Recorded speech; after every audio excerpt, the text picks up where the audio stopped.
안녕하세요. 우리 동네 산책 한 바퀴 시간입니다. 우리 동네에서 산책하기에도 좋으면서 뜻깊은 의미가 있는 장소를 알아보도록 하겠습니다. 벌써 15번째 시간인데요. 오늘은 문학적으로 관련이 높은 서대문구의 장소를 얘기해 보도록 하겠습니다. 제가 산책을 하고 동네의 중요한 장소를 직접 가서 보면서 가장 좋은 주제라고 생각하고 있는 것들이 여러 가지 있겠지만 그 중에 바로 길 위의 인문학이라고 하는 컨셉입니다. 장소와 연관된 여러 가지 인문학적인 요소와 사건에 대해 해설을 들으며 걷는 해설 투어인데요.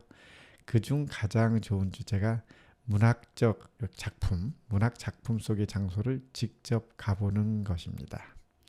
오늘의 주제가 바로 서대문구와 작가 그리고 그 작가의 작품을 바로 길 위의 인문학에 어울리는 이야기로 풀어놓는 시간이 될 건데요. 첫 번째로 서대문구에 뽑은 그 작가는 박완서 작가입니다. 박완서는 한국의 대표적인 여성 작가로 아마 1세대 작가라고 할 수 있을 것 같습니다. 왜냐하면 비슷한 나이대의 그 작가, 여성 작가로 박경리 선생이 있습니다. 그 박경리 선생은 우리의 기억 속에는 굉장히 나이가 많고 오래되신 원로 작가로 기억을 하는데 사실은 그 박완서 작가도 이 박경리 선생님과 동시대에 작가 활동을 하셨고 나이 차이도 크지 않습니다. 그리고 두 분 사이에는 많은 교분이 있거나 그런 건 아니지만 그 박완서 선생님이 이제 어려운 시기에 심적인 고통이 있을 때도 도움의 느낌, 이제 손을 내미셨던 그런 작은 그 인연이 있던 분이라고 해요. 자, 이제 그럼 박완서 작가를 제가 서대문구의 대표적인 이제 작가로 꼽고서 그 작품 이야기를 작품의 현장으로 가보려고 하는 것은 바로 박완서의 그 대표적인 3부작이 있죠. 그 제목은 그 오늘 중심으로 하려는 작품은 그 많던 싱아는 누가 다 먹었는가라고 하는 작품인데요. 바로 이 작품이 바로 서대문구의 현저동에서 박완서 작가가 실제로 어린 시절 거의 뭐 초등학교 들어가기 전부터 초등학교 다니던 사이에 살았던 경험을 바탕으로 쓴 소설이기 때문입니다. 물론 이야기의 그 형식은 이제 소설이라고 하지만 대부분의 내용이 실제 박완서 작가가 체험했던 그 사건들이에요. 그리고 그 소설의 전체 배경이 됐던 현저동이라는 게 뭐 지금은 서대문구가 너무 커서 현저동이 어디지라고 하는 분도 있겠지만은 그 동네 사시는 분이면 그냥 바로 아실 거예요. 저희 서대문구 그 산책 한 바퀴 시간 할 때도 첫 번째로 꼽은 시간이 바로 독립문 이야기였는데 바로 독립문이 현저동의 한가운데 있는 곳입니다. 현저동이라고 하면 그 지하철 3호선에 독립문역이 있는 그리고 지금은 이제 독립문이 있고 거기에 독립공원이 있고 그 뒤에 이제 서대문 형무소까지 이걸 다 포함하고 있는 동네가 바로 현저동입니다. 우연찮게도 박완서 작가도 어린 시절 이분은 이제 그 당시에는 일제 시대였으니까 그 개성에 그 당시 있는 송도라고 다 불렀던 것 같아요. 소설을 보면 개성에 사시던 개성분이었습니다. 그런데 이제 아버님이 돌아가시고 그 어머님이 박완서 작가의 어머님이 그 어린 그 자녀들을 서울에 보내서 최고의 공부를 시키고 싶었던 것 같아요. 그렇다고 뭐 돈이 많거나 그런 건 아닙니다. 아주 가난한 집이면서도 그 아버님이 돌아가신 이후에 어머님께서 그런 큰 결심을 하시고 이제 이사를 오신 첫 번째 동네가 바로 현저동이었던 거죠. 뭐 우연한 뭐 계기였겠지만은 서대문구의 입장에서는 현재 우연한 인연으로 이렇게 서대문구를 대표하는 그 작가가 이제 우리 서대문구에 이사 오는 첫 번째 감동적인 사건이 되었습니다. 그리고 지금 이제 그 당시에 이제 어린 시절 얘기를 조금 하면은 이유는 이제 그 내용들이 다 그 많던 싱아는 누가 다 먹었는가라고 하는 작품 안에 다 숨겨서 그 작품의 배경으로 활용이 되고 있습니다. 그래서 이제 현저동 이야기를 시작한 건데, 이 작품은 원래는 그 박완서 작가의 그 대표작이라고 불리는 3부작으로 하는데, 그 중에 두 번째 정도의 그 시간적으로 두 번째 정도에 해당하는 내용을 담고 있습니다. 우선 첫 번째로는 그 나목이라고 하는 작품이에요. 역시 비슷하게 그 현저동과 그 박완서 작가와 그 어머니에 대한 이야기를 담고 있고, 두 번째로는 이제 현저동 생활을 중심으로 했던 이제 그만둔 시간은 누가 다 먹었는가이고, 그 마지막으로 세 번째 작품은 그 엄마의 말뚝이라고 하는 그 내용으로 된 이제 세 권의 장편 소설인데, 그 내용은 다 시기를 이제 현저동의 얘기를 담고 있지만은 이제 그 주제가 집중된 게 이제 어머니의 인생의 그 전체적인 그 중점을 뒀던 엄마의 말뚝이나, 또는 이제 남옥 역시 이제 어머니의 그 인생에 대한 하여튼 젊은 시절의 내용을 담았던 거에 비해서 그만턴 시간은 누가 다 먹었는가, 요 이제 두 번째 작품은 이 현저동 생활에 대한 내용들이 굉장히 많이 담아 있습니다. 그래서 이 작품을 실제 읽어보면 뭐 우리가 대단한 부자가 아니라 그 가난한 동네에서 살아가는 서민들의 생활과, 그것을 또 어린 시절 초등학교 1학년 정도의 시선으로 바라본 이해할 수 없는 부분과 또는 이해할 수 있는 부분, 그리고 또는 오해할 수밖에 없는 이런 많은 사정들을 우리가 읽으면서 정말 그 평범한 사람의 한 명으로 감동을 느끼게 되는 그런 작품입니다. 이 당시에 이제 그 시간적인 배경을 좀 한번 보겠습니다. 그 박완서 작가는 그 1931년도, 그러니까 그게 일제 시대의 한가운데입니다. 이 당시에 이제 그 살았던 사람인데 31년에 이제 개성에서 태어나서 개성 박적골이라고 하는 지명이라고 해요. 개성이라고 해도 시내가 아니고, 개성 시내에서는 뭐 멀지는 않지만 한 10km, 20km 이렇게 떨어져 있는, 뭐 그 정도 떨어지면 그 당시에서는 뭐 완전히 시골에 한 뭐 20, 30가구 정도의 집이 사는 작은 농촌 지역이었죠. 이렇게 살다가 아까 말씀드린 것처럼 이제 그 아버지가 돌아가시는 그런 이제 사건을 계기로 이제 현저동으로 이사 옵니다. 당연히 이 당시가 그러면은 31년생으로 태어났을 때 38년이라고 해요. 서울에 들어온 게. 그러면 뭐 만으로 7살밖에 안 됐잖아요. 그러면 이제 올 때는 아직 초등학생이 아니었던 거죠. 그리고 이제 서울에 오면서 이제 그 초등학교를 다니기 시작했으니까, 그 당시에 이제 박완서 작가의 어머님의 결심은 이제 서울 보내서 좋은 학교에서 초등학교를 보는 게 교육을 시작하고 싶다는 의지가 담겨 있었다고 합니다. 그 당시에 이제 재밌는 거는 그 우리도 그렇지만 어렸을 때 그 기억이 나는, 내가 어렸을 때 기억이 나던 그 동네 놀던 마당에 있는 집을 생각해 보면 사실은 막연히 추억만 남아 있지 그 장소가 어딘지를 기억이 나는 경우가 참 드물어요. 이유는 뭐 어린 나이에, 왜냐하면 주소를 외우라고 해도 어린 학생 어렸을 때 기억은 없으니까. 근데 그 묘하게도 이 박완서 작가는 현저동 46-418번지라는 거를 또렷이 기억하고 있었다고 합니다. 물론 지금 찾아보면 뭐 그 현저동도 큰 변화가 오고 개발이 돼서 그 번지가 그냥 아예 없습니다. 46-418번지라는 게 없는데, 이제 우리가 이렇게 이 번지를 정확하게 알 수 있었던 거는 그 박완서 작가가 그 현저동에 살았던 때를 다른 때, 물론 뭐 현저동에만 산 게 아니라 다른 곳에도 많이 살았지만 기억에 남는 것은 현저동 뿐이었고, 그 초등학교 다닐 때 있잖아요. 길을 잃어버릴까봐, 그러면 이제 엄마가 주소 외워봐 해가지고 주소를 계속 반복해가지고 외우게 시킨 거죠. 그래서 길을 잃어버리면 이제 파출소에 가서 집 주소를 말하면 이제 순경 아저씨가 찾아주더라. 이런 이제 경험들이 쌓이면서 이 번지를 정확하게 기억하고 있었고, 이거를 또 그 우리 누가 그 많은 시간을 다 먹었는가라고 하는 작품 속에도 이제 이걸 남겨놓은 거예요. 그래서 우리가 이렇게 번지를 정확하게 알 수 있게 됐습니다. 그래서 우리는 서대문구 주민으로서 이제 박완서라는 작가를 서대문구의 주민으로 꼽는데 주저하지 않게 되는 것이죠.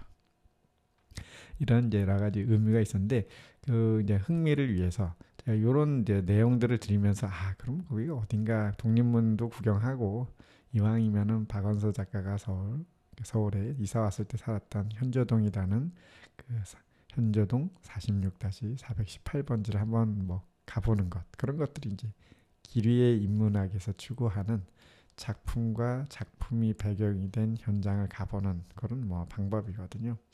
근데 지금 뭐 이 번지가 없으니까 사실은 어디인지 위치를 찾아보기도 어렵고, 또 하나는 이제 우리나라에도 큰 변화가 있었죠.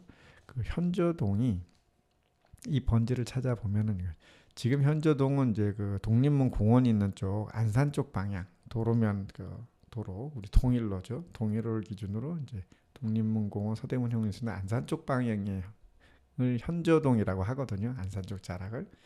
근데 예전에 현저동은 그 통일로의 건너편인 인왕산 자락 부분까지 다 포함해서 그냥 한 동네 현저동이었던 거예요. 근데 이제 세월이 변하고 행정구역이 변하고 이제 개발이 진행되면서 일단 현저동이 현재 절반으로 나눠서 그 통일로를 기준으로 그 서쪽 부분은 현재 현저동이라고 부르고, 그리고 동쪽 부분 인왕산 쪽 부분은 지금은 무학동이라고 부릅니다. 사실은 이게 한 동네였던 거죠. 그리고 현저동 46-418번지는 현재는 이제 무학동 쪽 동쪽 지역에 있는 위치에 있었습니다. 두 번째로 이제 큰 변화는 우리가 이제 무슨 동 몇 번지라고 하는 거를 자 수천 년 동안 이렇게 살았는데 지금 이제 도로명 주소라는 걸 쓰잖아요. 무슨 로. 지금 우리 같은 건 통일로가 중심에 있으니까 현저동은 통일로 뭐 몇 길 이렇게 하니까 어느 근처에 있었는지 감을 잡기도 좀 어렵습니다. 그래서 이제 옛날 지번으로 제가 지도를 좀 한번 보니까 지금 그 무학동 쪽 독립문역 나와가지고 이제 동쪽 편 인왕산 쪽으로 나오면은 정말 그 인왕산 저 위쪽에, 그러니까 뭐 도로 아래쪽이 아니라 맨 꼭대기 쪽에 그 집이 있는 맨 끝에쯤에 이제 아파트 단지가 하나 있어요. 그 무학동에 있는 아이파크 아파트인데 그럼 또 이게 단지가 굉장히 큽니다. 그래서 여러 동의 건물인데 그 옛날 번지를 기준으로 쫙 찾아보니까 아이파크 아파트에 106동이 있던 자리, 106동이 정말 단지 안에서도 제일 이제 인왕산 쪽에 붙은 위치에 있거든요. 바로 요 이제 106동이 있는 건물 근처가 예전에 현저동 46-418번지 자리가 아니었나라고 추정을 하고 있습니다. 그러니까는 지금으로 보면은 당시에도 뭐 독립문은 독립문 자리에 있었고, 독립문을 거기에 세운 이유는 거기가 도로변이고 길가에 사람들이 오고 가는 번화가니까는 그 중앙 공원쯤에 번듯하게 세운 거잖아요. 거기에 비해서 보면 이렇게 이사를 오신 분이 저 이제 앞에 길 앞에 이제 집도 아니고 저 산꼭대기 맨 뒷집, 현재로도 보면 인왕산에 딱 붙어서 더 이상 그 뒤에는 이제 집이 없는 맨 끝집 쪽에 이제 현저동에 살았다고 하니까 정말 가난해서 산 위에 제일 꼭대기에 있는 달동네의 끝집을 구한 게 아닌가라고 생각합니다. 흥성이 재미가 있습니다. 그 당시에 뭐 그 무학동이 지었죠. 현저동에 무학동이 있던 일제 시대이긴 하지만은 뭐 어찌 됐든 그 당시 이제 우리나라가 굉장히 가난했기 때문에 집들이 대부분 막 무허가로 지어진 그런 무허가촌에 가까워요. 물론 뭐 일제 시대라고 해서 서울이 다 그런 건 아니고 약간 종로 옆에 있는 그 종로구 같은 곳에서는 다들 번듯하고 함부로 뭐 불법으로 집을 짓지는 못했겠지만 현저동만 해도 우선 그 일제 시대 기준으로 본다면은 서울은 사대문 아니잖아요. 그리고 그 이후 광복된 이후에도 사람들의 머릿속에 생활은 실제로 대부분 사대문 안이 서울이었던 거는 맞습니다. 그러니까 이 당시에 보면 사실은 현저동은 성의 바로 뒤에 있는 성벽 바깥쪽에 붙어 있는 동네이기 때문에 아무리 가까워도 이 박원서 작가의 어머니 마음속에는 서울에 자녀를 보내서 교육을 싶지만 실제 집을 서울 시내, 그러니까 사대문 안에 구하지는 못했던 거죠. 그래서 판자촌이기는 하지만 사대문 벽에 바짝 붙은 이 현저동으로 이사 오게 된 것 같습니다. 자, 자, 이야기는 계속 이어지는데요. 조금 그 노래를 한 곡 듣고 와서 이야기를 계속 나눠보도록 하겠습니다. 그대여 그대여 그대여 그대여 그대여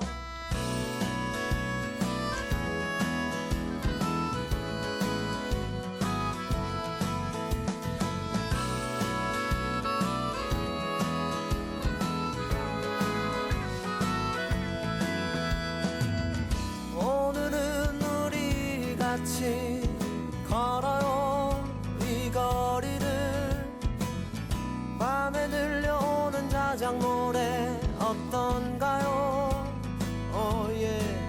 몰랐던 그대와 단둘이 손잡고 알 수 없는 이 떨림과 둘이 걸어요 봄바람이 날리며 흩날리는 벚꽃잎이 울려 퍼질 이 거리를 둘이 걸어요 봄바람이 날리며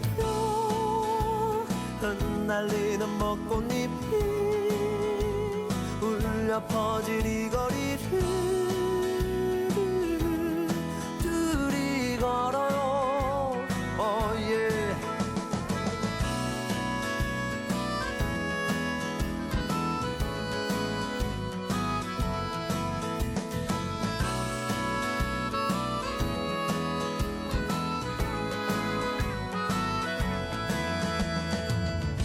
그대여 우리 이제 손잡아요 이 거리에 마침 들려오는 사랑 노래 어떤가요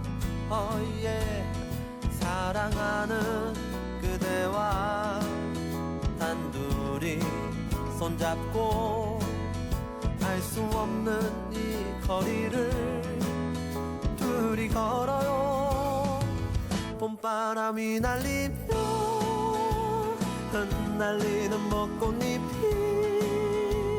울려 퍼질 이 거리를 둘이 걸어요 봄바람이 날리며 흩날리는 벚꽃잎이 울려 퍼질 이 거리를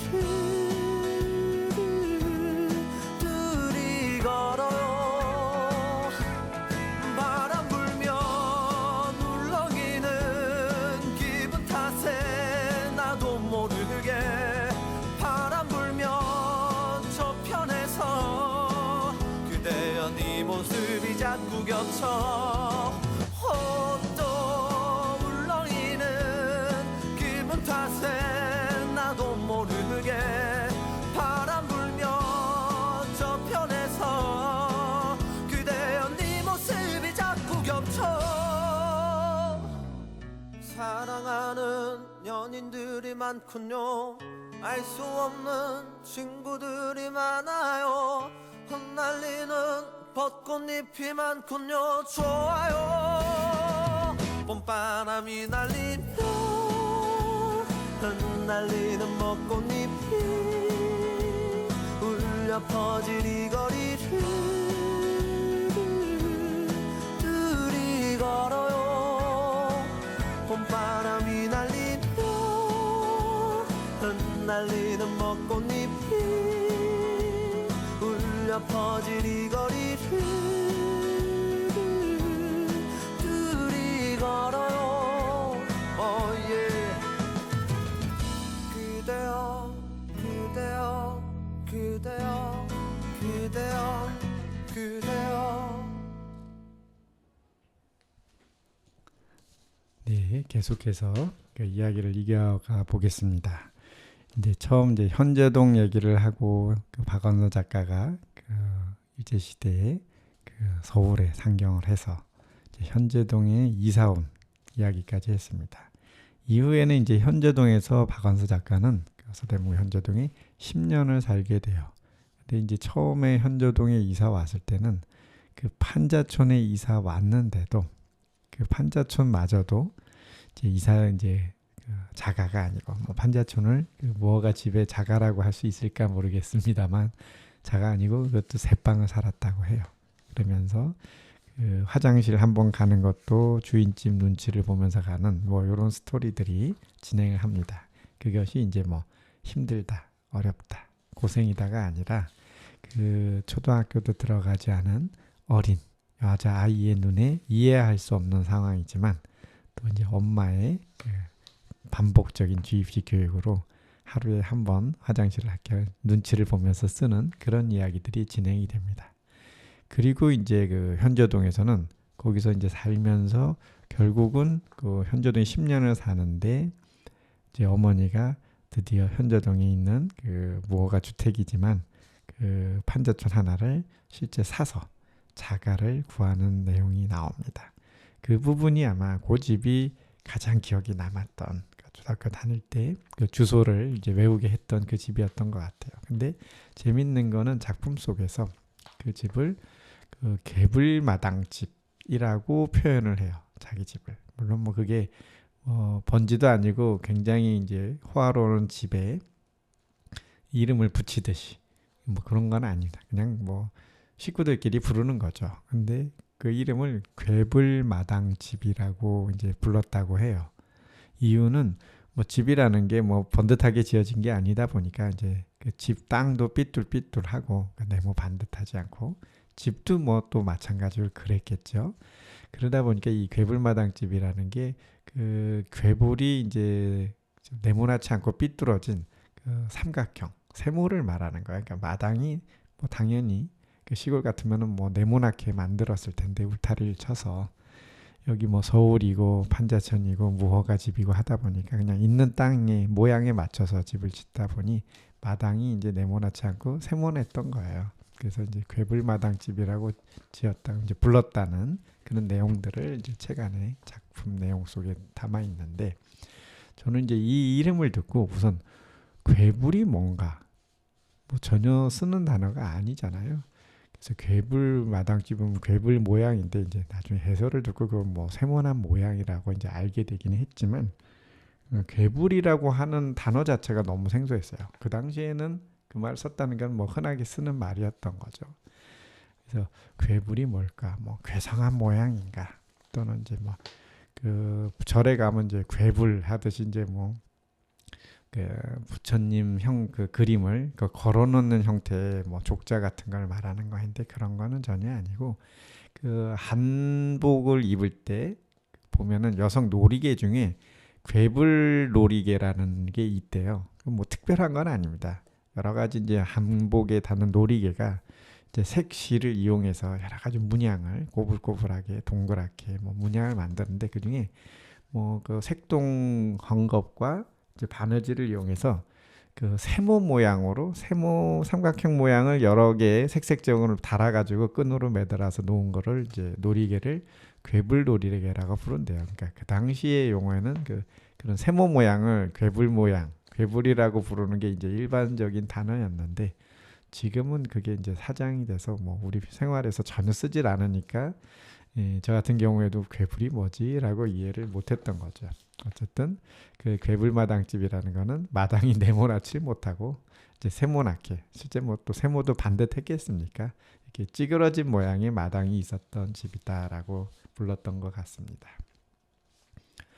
그렇죠. 그리고 이제 아까 말씀드린 것처럼 지금은 이제 그 현저동 그 46-418번지가 이제 무학동이라고 했지만 이게 이제 크게 나눠진 그 시기의 변화를 보니까 이런 것 같아요. 그러니까 현저동을 그냥 반 나눠서 동과 서로 현재 서쪽이 현저동이고 우리 동쪽은 무학동으로 하자라고 별리 이제 이제 변경이 된 거는 1975년도라고 해요. 뭐 그 당시에 이제 행정적인 변화가 많이 있었겠죠. 그리고 무학동이 되면서 지금도 그렇지만 이제 종로구가 돼버렸습니다.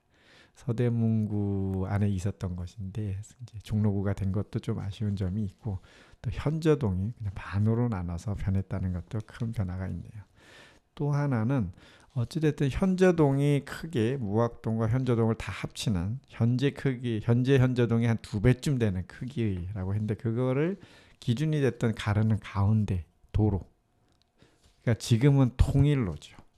그렇죠? 서울역에서 시작해서 직선으로 올라와서 서대문 지나서 독립문역 지나서 그 홍제역 지나서 이제 북쪽 의주로 올라가는 길이 이제 직선길이 의주로인데 이 당시까지에도 이름은 의주로였고 지금은 이제 통일로로 부른 거는 1972년도부터 이름이 바뀌었습니다. 또 의주로의 시작도 사실은 그 독립문역에 거기서부터 이제 북쪽으로 올라가는 길을 의주로라고 했는데 지금 통일로는 서울역에서 시작하죠. 그래서 이제 이렇게 길이가 길어진 것도 이름이 통일로로 바뀌게 된 1972년도에 이제 시작점을 서울역으로 하고 거기서부터 이름을 통일로로 지은 뭐 이런 변화가 있었습니다. 자, 이제 박완서는 박완서 작가는 이렇게 초등학교도 이제 들어가기 전의 나이에 일단 서울에 들어왔고 이야기가 이제 진행이 됩니다. 이 집에 살면서 이제 초등학교를 들어가게 돼요. 우리도 이제 어렸을 때 초등학교를 들어갈 때 처음 갈 때 이제 기억이 이제 그때는 어려서 몰랐겠지만 나중에 지나고 나서 이제 기억이 나게 되는데 이런 거죠. 처음 초등학교를 가면 지금도 그렇죠. 어디를 가느냐, 그 사는 동네에 따라서 배정이 되죠.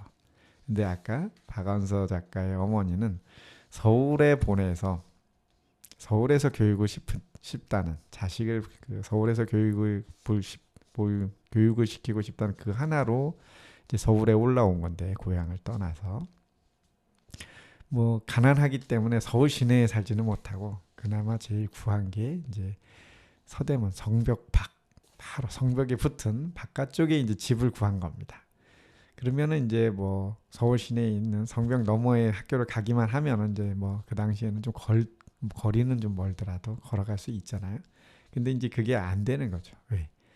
그 주소지에 따라서 배정을 하니까 그 당시에는 그 현저동에 살고 있으면 배정이 더 멀리 무학재 넘어가지고 그 홍제 초등학교 그 당시 보통학교라고 불렀다고 하죠. 일제 시대는 홍제 보통학교를 가야 되는 거예요.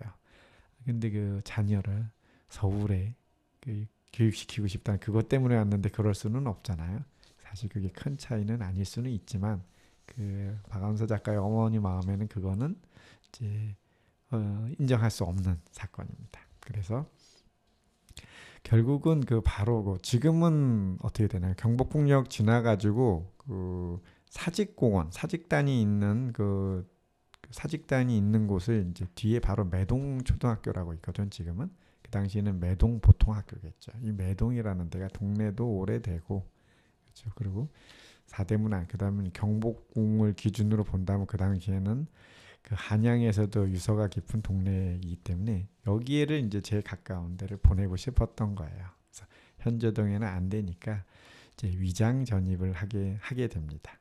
뭐 간단하죠. 그냥 그 동사무소에 가가지고 좀 돈을 조금 집어주고 이제 그 주소지를 슬쩍 그 서울 시내에 있는 대로 그냥 서류상으로만 바꿔놓는 거죠. 이 당시에는 뭐 그 하기도 쉬웠을 거고 두 번째로는 뭐 그렇게까지 하는 사람들이 별로 없는 그런 시대였죠. 어쨌든 그런 내용들이 그만턴 싱하는 누가 다 먹었는가 작품 안에 그대로 남아 있습니다. 어쨌든 그 어머니의 이런 열심으로 박완서 작가는 이제 서울 시내에 있는 매동 보통학교 지금 하면 이제 있는 매동 초등학교를 다니게 됩니다. 그 어머니의 꿈인 서울에서 교육시키는 것을 할 수 있게 된 거죠. 그러면 지금도 이제 위치를 보면은 이제 현저동이라는데 지금은 한양 뭐 도성길이라고 해서 그 성벽들 이제 그 이성계가 지었던 거 아닙니까? 태조 이성계가 처음 600년 전에 도읍을 했을 때 지었던 그 성벽이 지금은 뭐 시멘트를 바르고 벽돌을 해서 거의 복원이 돼 있어요. 그래서 그 길을 따라서 인왕산을 오르는 분들이 많은데 그 성벽 바로 바깥쪽에 살았으니까 그 이제 성벽을 넘어서 그 인왕산의 자락을 갖다 가로질러서 사직당까지 이제 걸어가는데 지금 어른들 걸음으로도 시간은 조금 걸려요. 뭐 한 30분 이렇게 걸어가야 되는 거리인데 초등학교 1학년의 그 작은 다리로는 뭐 시간이 상당히 걸리는 꽤 먼 거리였던 거죠. 그 당시에 이제 표현들이 나오는데 흥미 있었던 거는 이런 거죠. 지금도 이제 저도 가끔 이런 이제 서대문구와 이제 서대문구 작품 속의 장소 해서 이제 가보게 되는데 현저동에서 그 매동으로 넘어가려고 하면은 이제 성벽을 지나야 되는데 지금은 성벽이 복원이 돼 있으니까는 그 지나갈 수 있는 구멍이 이제 그 앞문이 조금씩 내어 있는 그런 데 빼고는 없어서 삥 돌아가야 되는데 그 당시에는 그 표현이 이렇습니다. 성벽 마을 터 이런 식으로 표현을 해요. 이유는 그 당시에도 이미 성벽은 뭐 당연히 남아 있는데 대부분이 무너져 가지고 그냥 성벽이 뻥뻥 뚫려 있는 거죠. 그러니까는 뭐 일부러 돌아가는 건 아니고 적당하게 무너진 데 사이로 가까운 데를 가로질러서 이렇게 다녔던 것 같습니다. 지금보다도 더 이제 무너져 있는 파괴되어 있는 형태의 성벽을 이제 연상하시면 될 것 같아요. 그래서 지금도 현저동에서 그 무학 아파트와 그런 걸 보고서 이제 인왕산 쪽으로 넘어가서 매동으로 가는 길을 이제 가보기도 합니다. 자, 이렇게 해서 박원서 작가는 여기서 초등학교를 나고 이 집에 계속 살면서 초등학교를 졸업하고 나서는 이제 숙명여고를 다녀요. 그래서 저도 일단 이 사이에 초등학교 나오고 중학교는 안 가고 고등학교를 갔나라고 했더니 그 당시 학제는 지금이랑 달라서 그런 표현을 했던 것 같아요. 그 당시에는 숙명여중고였어요. 위치는 지금 뭐 종로구청 뒤쯤 뭐 그 정도의 숙명여중여고가 있습니다. 지금은 이제 강남으로 이사 갔죠. 이제 그리고 초등학교를 졸업한 후에는 이제 숙명여중고를 다니는데 이게 중학교 3년, 고등학교 3년이 하나로 묶여 있는 6년제 학교. 그러니까 이제 지금 표현으로는 이제 숙명여고를 갔다라고 하는데 사실 이제 중학교를 들어간 겁니다. 이렇게 나서 이제 1944년까지 이제 숙명여고를 다니다가 다시 전학을 해요. 어디로? 개성으로. 개성에 있는 이제 호수돈 그 고등학교 여고라고 하는 쪽으로 이제 전학을 가는데 이유는 이런 거. 서울에 그 어렵게 고향을 떠나서 왔는데 그 계속 다녀야죠. 고향에 간 거는 그 당시에 저도 이제 이거는 뭐 작품을 읽으면서 처음 들은 얘기인데 이제 알게 된 거죠. 그 1944년이면은 그 일제 시대가 거의 막바지. 그 2차 대전에 거의 끝에 몰려서 일본이 굉장히 이제 불리한 시기였어요. 전쟁적으로. 그러다 보니까는 일본 뭐 본토 도쿄는 물론이고 한반도까지도 그 연합군이죠. 연합군들의 세력이 이제 그 공습이 일어나고 실제 이제 그 밀고 들어오는 점령까지 될 거를 각오해야 되는 그런 상황이었던 것 같아요. 그래서 그러다 보니까는 뭐 일본 도쿄에서도 당연히 그랬겠지만 한국에서도 그 조선에서도 이 서울이 점령되는 걸 가정하고 나면 시가전을 펼쳐야 되는데 뭐 항복할 생각은 없었던 거죠. 시가전을 펼쳐야 되는데 이 많은 이제 인구들이 살고 있으면 실제 뭐 군인이 주둔해서 그냥 대포를 지내서 쏘고 뭐 총질을 하고 뭐 이런 것들을 하기가 실제 이제 전투를 수행하는 쪽에서도 일본 군부 입장에서도 힘들었던 거죠. 그래서 그 경성 소계령이라고 하는 것들을 내렸다고 해요. 뭐냐? 그냥 무조건 작전상의 이유로 야 여기 이 동네는 그냥 전원 다 이사 가 하고 뭐 집은 뭐 어쩌고 저쩌고 아이 다 필요 없고 다 이사 이런 식으로 강제적인 소계령이 있었던 시대라고 합니다. 그러니까는 이제 여기 현저동도 이제 비슷한 거죠. 이 지역에서 사람들 이 동네 뭐 꼭 현저동만이 아니라 그 일대를 다 전원 사람들은 그냥 여기서 못 살아 더 이상. 뭐 그 당시 일제 시대에 막바지에 그런 지시가 내려오면 그걸 뭐 힘없고 평범한 서민들이 거부할 수 있는 사람이 있었겠나요? 그래서 그런 이유로 또 이제 박완서 작가의 어머니와 그 가족들은 다시 짐을 싸서 떠나야 되는데 그 당시 정서로는 당연히 뭐 어디로 떠나겠어요. 그 연고가 있든 없든 돈이 있든 없든 뭐 고향으로 일단 돌아가 봐야 되는 거죠. 거기서 해봐야 되니까. 그래서 그냥 다시 개성으로 이사를 가면서 박완서 작가도 전학을 하게 된 것 같습니다. 그리고 나서 이제 그냥 거기로 전학을 갔다가 다시 서울로 이제 돌아오게 되는 거는 뭐 집이 서울에 있으니까 광복이 되고 나서입니다. 일제가 다 없어지고 떠나버리고 나서 그럼 이제 뭐 강제로 가라고 했던 사람들이 없어진 거니까 다시 서울로 돌아오게 되는 이야기가 전해집니다. 이 내용들이 계속 이제 이야기 안에 진행이 됩니다. 근데 이제 저도 이제 그 스토리를 들으면서 이제 놀라운 사건을 알았어요. 아니 이제 그 서울에 이렇게 돈도 없이 가난하게 달동네 이사 와서 그리고 이제 몇 년을 살면서 금액은 크지 않더라도 집을 구했는데 그걸 또 이제 다 버리고 고향까지 가야 되는데 서울에 다시 오는 거는 그러면 이제 처음 오는 거 못지않게 더 큰 일이잖아요. 그런데 이때 놀랍게도 박완서 작가의 어머니는 서울에 들어와서 집을 사서 들어옵니다. 이게 뭐 가능한 일인가라고 했는데 이때 인생에서 뭐 부동산 투자를 잘 알아서 그런 게 아니라 그 한국 그 역사상 놀라운 사건이 하나 일어난 건데요. 그 당시에 이제 박완서 작가가 그 개성에서 다시 서울로 이사 왔을 때는 지금은 세문안로라고 하는데 그 정동이죠. 그 당시에 이사 올 때 지명은 신문로였나 봐요. 신문, 세문, 뭐 그냥 같은 내용을 요즘 시대에는 이제 우리말인 세문안이라고 부르는 거고 그 당시에는 한자로 적어서 신문로라고 한 거죠. 신문로에 이사 오게 된 거는 그 판잣집에 살던 사람이 어떻게 해서 왔냐면 그 당시에 순간적으로 한국에서 잘 살던 일본 지주들, 일본 사람들이죠. 뭐 아주 부자도 있겠지만 뭐 하여튼 한국에 와서 살던 중산층 정도 되는 일본인들 이런 인구들이 순간적으로 빠져나간 거예요. 1945년 해방이 되면서 일본 사람들이 다 도망간 거죠. 집을 버리고. 그러니까 이런 거죠. 수요와 공급이라는 측면에서 빈집이 갑자기 순간적으로 뭐 몇백 채 이런 수준이 아니라 몇천 채, 뭐 몇만 채 이런 식으로 어마어마한 인구가 빠져나가면서 서울 시내에 그 적산가옥이라고 해서 집의 공급량이 순간적으로 많아진 겁니다. 물론 적산가옥은 대부분 집주인이 없는 거니까 원가가 없잖아요.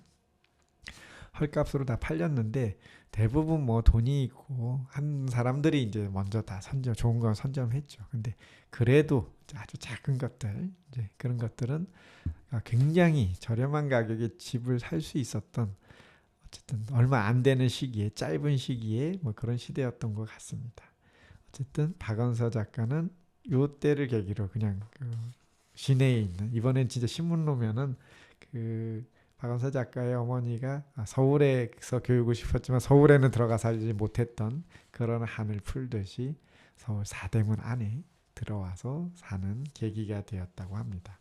근데 재미있는 거는 그렇게 보면은 그 박완서 작가가 지금 그 자기가 서울의 집이라고 생각했던 현저동은 사실은 뭐 무허가 판잣집이거든요. 그거를 자기의 집이라고 생각해서 이렇게 기억에 남는데 그 이제 신문로에 살았다가 거기 보면 뭐 좀 낡기는 했더라도 어찌됐든 번듯하게 정식으로 지은 집이 아니겠습니까? 이게 더 기억에 남을 수도 있는데 이 고향이나 추억이라는 게 사실 딱 그렇지만은 않은 것 같아요. 그 지금 이제 그 후에 이제 다른 작품에서도 박완서 작가 그런 말을 한 적이 있어요. 남아 있는데 그 이후에 다시 돌아올 때 그 살았던 신문로 내가 집을 사서 들어왔고 자가로 그다음에 조금 더 깔끔하고 번듯한 집인데도 그 후에 다시 가봤는데 어디에 그 집이 있었는지 기억을 하지 못하겠다. 그러니까 사실은 사람의 마음의 고향은 크고 좋은 그런 부잣집에 하여튼 좋은 환경의 것이 남는 게 아니라 어린 시절 특정한 경우에 어떤 이유로 이 감성 속에 남아있는 것들이 고향이 아닌가 싶습니다. 그래서 신문로에 이사를 갔고 그 후에는 또 몇 번 이제 도남동에도 이제 같이 이사를 가서 상고해서 몇 군데 이사를 갔다가 다니면서 결국은 서울에 이제 살아가는 생활들이 진행이 됩니다. 근데 역시 지금은 뭐 아까 처음에 말씀드린 것처럼 저도 어렸을 때 살았던 집에 한번 가서 보면 못 찾아요. 이유는 정말 뭐 제 도시 발전, 개발, 건물을 헐어서 다시 짓기도 하고 동네가 바뀌기도 하고 변화가 너무 심해서 뭐 이 동네 이 근처였던 것 같은데 싶지 뭐 번지도 다르고 뭐 길도 바뀌어서 뭐 실제 못 찾습니다. 박완서 작가도 비슷한 얘기를 합니다. 신문로의 집이 어디였는지도 모르겠고 또 그 후에 이제 도남동에서 몇 차례 이사를 하면서 살았던 그런 내용도 있는데 역시 위치를 잘 모르겠다라는 거 하는 거 보면 역시 이제 박완서 작가는 서대문구의 작가이면서도 그 작품의 배경이 서대문구인 정말 서대문구의 대표 작가로 꼽을 만한 작가가 아닌가 생각이 됩니다. 이제 그 이후에 이제 스토리를 보면은 이런 거죠. 이제 광복이 돼서 서울에 들어오고 나면 또 얼마 지나서 또 6.25가 나죠. 요때 내용이 또 작품에 잘 살아 있습니다. 흥미로운 사건은 이런 거예요. 이 당시에 이제 박원서 작가의 그 삶에는 이제 여러 가지 큰 변화가, 큰 사건들이 있는데 이런 거죠. 그 6.25를 겪었던 것, 그리고 요 시대를 지나면서 그 박원서 작가 형제가 이제 어머니 밑에 그 오빠 하나와 자기 이렇게 둘밖에 없는데, 아들과 딸이죠. 이 아들이 이렇게 오빠가 실제로 일제시대 기간 중에는 좀 이제 좌익 활동의 독립운동을 좀 했어요. 그 당시에는 뭐 그 일제시대에는 자와 우에 대한 뭐 그런 게 없죠. 둘 다 그 독립에 도움되는 방향으로, 그리고 젊은 나이에 옳다고 생각한 좋은 방향이라고 생각하는 걸 활동을 한 건데, 이게 이제 해방이 되고 광복이 된 이후에는 이제 그 좌우 대립이 심해지니까 이념 대립이 심해진 거야. 그래서 6.25를 거치면서 이게 극대화되는 거죠. 서울에서 같이 이제 나름대로는 양심 있는 사람으로서 독립운동에도 관심을 갖고 활동을 한 건데, 이게 이제 그 6.25가 진행되는 중에서는 이제 좌익이니 우기진에서 서로 전쟁 중에 죽이게 되는데, 이 과정에서 박원서 작가의 오빠는 이제 사망을 합니다. 그리고 이제 그 초기 단계로 이제 물론 이제 감옥에도 들어가고 하면서 일단 6.25 중에 이제 그 크게 이제 다쳐요. 고문도 당하고 잡혀가기도 하고. 그러다 보니까 6.25가 터져서 우리 이제 그 피난을 갔잖아요. 서울 사람들 대부분 다 피난을 가서 그 당시에 서울은 완전히 텅 비어 있었다고 합니다. 근데 박원서 작가 집안 이 세 명, 어머니, 오빠, 박원서 본인 이렇게 셋은 뭐 나이도 박원서 작가 어리기도 했지만 여자애가, 두 번째로는 그 오빠가 이제 아픈 상태여서 피난을 가기는 이제 갈 수가 없는, 그 먼 거리를 걸어갈 수 없는 상황이었는데, 또 안 가면 이거 이제 좌익 활동하는 거니까 북한군이 넘어올 때까지 기다리는 거 아니야 해서 피난을 안 가면은 또 의심을 받아서 이제 그 생명을 유지하기 어려운, 또 잡혀갈 만한 그런 상황이었던 거죠. 참 쉽지는 않습니다. 그래서 그 박원서 작가의 가족들이 낸 이제 국리 방법은 이런 거예요. 일단 피난을 출발하는 겁니다. 그럼 이제 주위에서 의심을 안 하겠죠. 피난을 하는 척 하면서 출발을 해가지고 어딘가 슬쩍, 멀리 갈 수는 없으니까 건강 문제로 서울 시내 어디 그냥 어딘가 숨어서 지내자라는 게 이게 계획이었는데, 이제 그 당시 이제 도남동에 살았었어요. 그래서 이제 그 리어커에다가 사람 이제 짐을 싣고, 또 이제 뭐 오빠도 싣고, 그다음에 이제 뭐 나머지 짐은 이제 그 초등학생인 박원서까지 그냥 둘러매고 이제 해서 이제 출발을 해가지고 숨어 살아야 되는데, 사실은 서울 시내 아무데나 가서 숨어 살으라고 해도 뭐 사람이란 게 그렇게 아무데나 가기 어렵잖아. 그러니까 생각이 난 게, 예전에 일제시대에 처음 그 서울에 와서 살았던 현저동이 생각난 거예요. 그래서 도남동에서 리어커를 끌고 피난을 떠나서 간 데가 현저동으로 다시 돌아와서 몰래 숨어 산 거죠. 어디서 빈집에서. 여기 집이 있었던 건 아닙니다. 아무 빈집이나 들어가서. 그랬을 때 저도 그 내용들을 보면서 그런 느낌이 들었어요. 그래. 그래도 이 현저동은 자기가 살았던 데고 골목길도 잘 알고, 그러니까 여기서 숨어서 살면 살만 하겠죠. 뭐 도남동은 뭐 역시 잘 알지만 거기 숨어 있다가는 뭐 피난 안 간 게 들통나니까. 그래서 저도 이제 놀랐던 거는, 그렇게 해서 도망 와서 현저동에 몰래 숨어서 피난을 안 가고 했었는데, 아무도 안 살았다는 거예요. 그 동네. 현저동에 와 보니까 이제 다들 피난을 이미 떠났겠죠.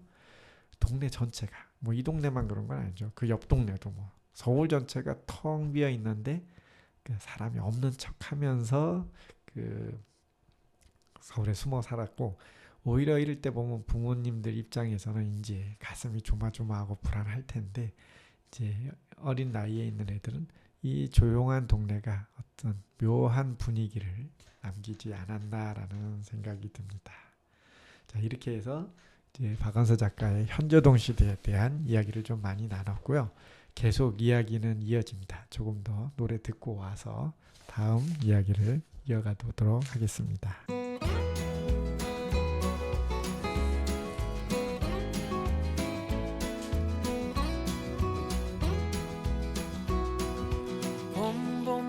봄이 왔네요. 우리가 처음 만났던 그때 향기 그대로 그때가 앉아 있었던 그 벤치 옆에 나무도 아직도 남아있네요. 살아가다 보면 잊혀질 거라 했지만 그 말을 하며 안 될 거란 걸 알고 있었어. 그대여 너를 처음 본 순간 나는 바로 알았지. 그대여 나와 함께 해줘 이 봄이 가기 전에.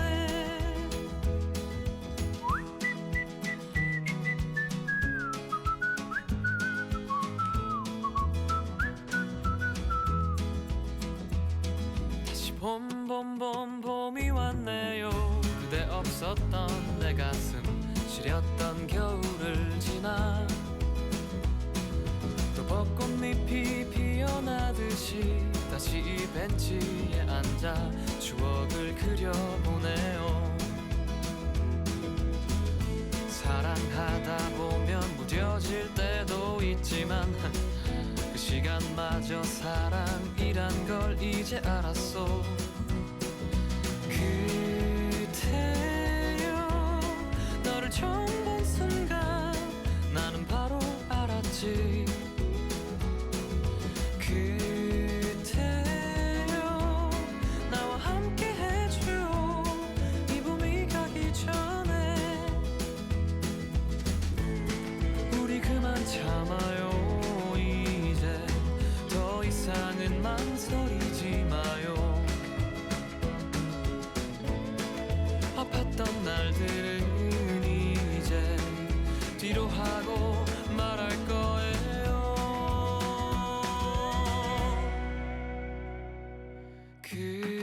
그대여 너를 처음 본 순간 나는 바로 알았지. 그대여 나와 함께 해줘 이 봄이 가기 전에.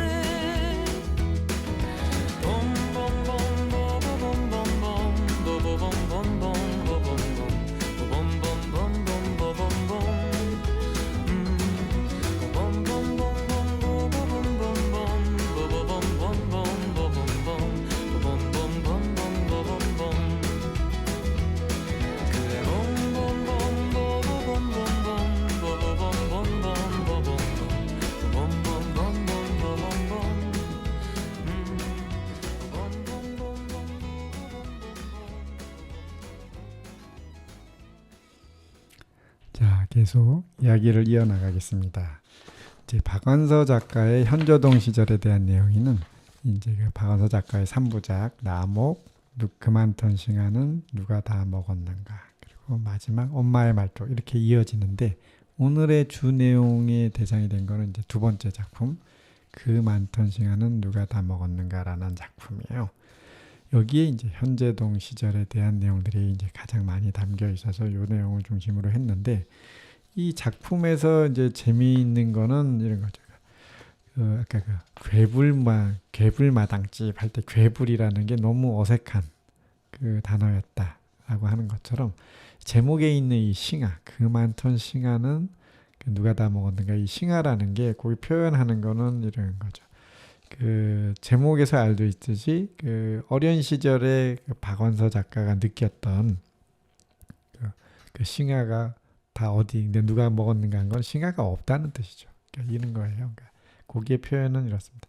그 개성에서 박족골에서 살 때에는 그 저희가 집 근처에 산에 올라가면은 이제 싱하라는 풀이 굉장히 흔하고 많은 그 야생초, 그러면서도 흔하게 많은 이제 잡초처럼 마구 자라고 있는 건데, 그거를 이제 먹을 거 없던 시절에 그 애들이 이제 산에 올라가서 그 줄기를 갖다가 물고 먹으면 신맛이 나면서 배도 조금 부르는, 뭐 씹을 거리 정도 되는 뭐 풀이었던 것 같아요.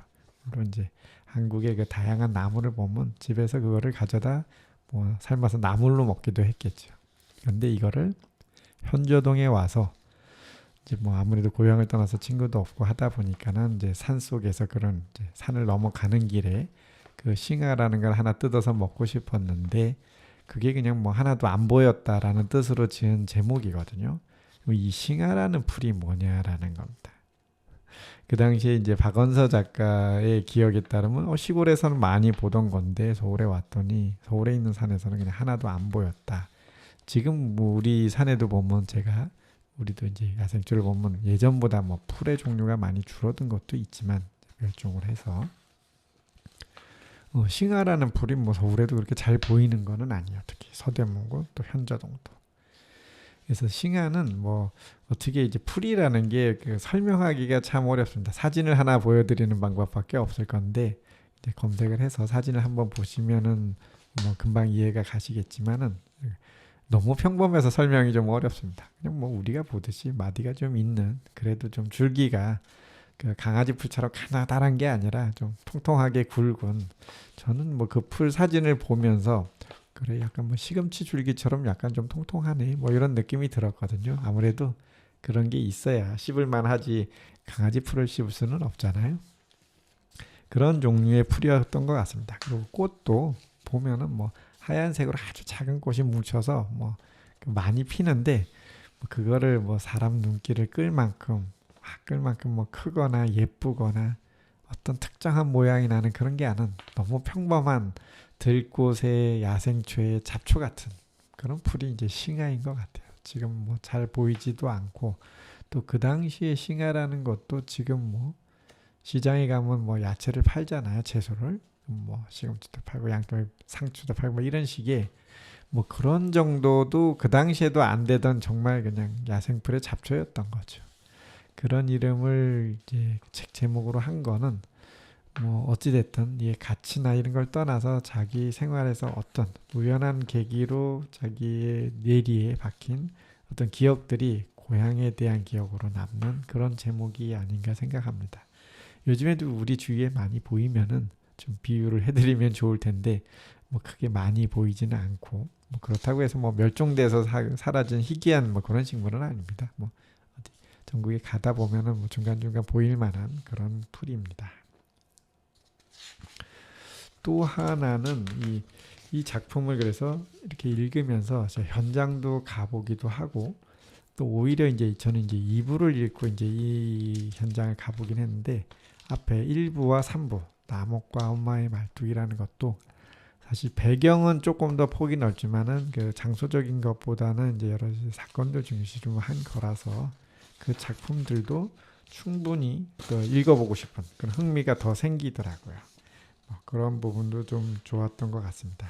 이번 기회에 서대문구의 대표적인 작가로 박언서 작가를 좀 기억을 해봐 주시고 박언서 작가와 함께 이 작품도 한 번 더 읽으면서 현장을 한번 방문해보는 이런 기류의 인문학의 그 작품 속의 그 현장 이런 내용으로 한번 가보면은 정말 괜찮은 그 기회가 되지 않을까라고 생각을 합니다. 박언서 작가에 대한 얘기를 조금 더 하면서 이제 얘기를 해보면은 박언서 작가는 현재는 뭐 돌아가셨어요. 지금 2026년이니까 2011년에 이제 79세의 나이로 돌아가셨는데 그 작품으로 보면은 이제 이상문학상이라든가 현대문학상, 독립문학상, 환순학문학상 등을 수상했는데 참 그 작품 수상 내역도 대단하지만 실제로 작품을 읽어보면 정말 이렇게 평범한 문체와 우리 일반 서민적인 내용들 왜냐하면 그런 가난하고 그다음 우리 현대사를 살았던 가난한 사람들이 살았던 그 경험들이 그대로 이제 같이 쌓여 있어서 공감을 하기에 좋은 하여튼 그런 작품들입니다. 뭐 그래서 뭐 저뿐만 아니라 많은 분들이 한국에 이제 그 작가로 이렇게 이제 꼽는 것이겠죠. 그리고 이제 여기에서 조금 더 이제 가본다고 하면 아까 그 집 주소 이야기가 하여튼 좀 저는 가장 인상이 남았는데 그 우리 서민들 생활에서 일상적으로 일어났던 일, 좀 이제 좋은 학교에 보내고 싶어서 이사는 안 가지만은 위상 전입을 한다든가 또는 이제 그 작품만 해도 그 표현이 돼요. 이제 엄마 이제 그 어린 그 박완서 초등학교도 안 들어간 박완서가 엄마한테 묻는 거죠. 이제 그 개성을 떠나서 서울에 오니까 엄마 우리 이제 서울에 이사 온 거야라고 했는데 엄마는 아니 서울에 이사 오지는 않았다라고 말해요. 이유는 딱 한 가지죠. 그 당시 사람들 생각에는 서울은 사대문 아닌 거죠. 지금은 이제 사대문 바깥에 그 성벽에 정말 몇 걸음 떨어져 있는 성벽 밖에 살았지만 그 박완서 엄마의 마음속에는 아직 서울에 보내지는 못했다라고 하는 그 마음속에 뭔가 그 경계라고 해야 될까? 그런 것들이 잘 표현되어 있는 걸 보면 정말 그 우리 세대 부모님들이 우리가 어렸을 때를 기준으로 이제 다시 이제 추억을 생각을 해보면 우리 어머니 또는 우리들의 부모님도 비슷한 말씀을 하지 않았을까? 저 서울에 왔나요? 그럼 아직 서울에 들어오진 않았다라든가 뭐 이런 스토리들이 우리한테 너무 공감을 주는 내용인 것 같습니다. 자, 계속해서 여기까지 하고 이제 그 노래를 한 곡 들으면서 마무리를 할 텐데요. 이 서대문구의 작가 이야기는 좀 더 많은 이야기를 나눴으면 좋겠네요.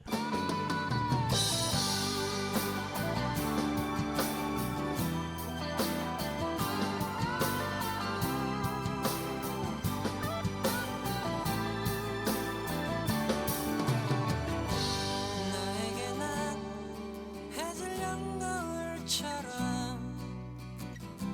한편의 아름다운 추억이 되고 소중했던 우리 프로